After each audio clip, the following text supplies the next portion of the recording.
we have the coordinates of A and Q, so we can use the distance formula to find the length. Let's say that A is our first point and Q is our second. So we can say the length of AQ is equal to -7 minus 7 in a bracket squared plus -3 minus -1 squared, all under a square root. Now let's simplify the terms in the brackets. -7 minus 7 gives us -14. Let's put this into a bracket squared, plus -3 plus 1 is -2. Put this into a bracket squared, all under a square root. -14 squared gives us 196, plus -2 squared is 4. Put this all under a root.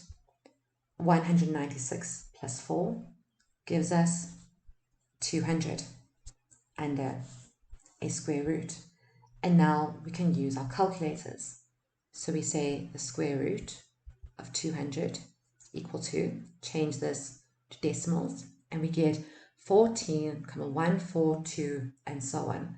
So let's round this to 2 decimal places, and we find the length of AQ is 14,14 to 2 decimal places. Let's do another example. In the diagram, 4 is a square. 4 intersects the x-axis at 3 and the y-axis at 1. U has coordinates 2k. OR is a diagonal of 4. Determine the gradient of RU. B, the length of FR. C, the value of k. And D, the length of OR. Now, before we begin, let's look at the coordinates of F and O.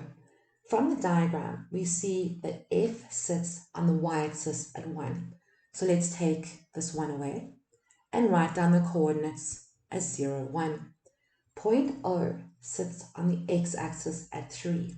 So let's take the 3 away as well and write down the coordinates as 3, 0.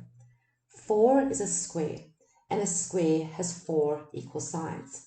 This means that FO is equal to OU, which is equal to RU, which is equal to FR. We also know that every interior angle of a square is 90 degrees, so we can fill these angles in as well. Now we can start with part A. Determine the gradient of RU.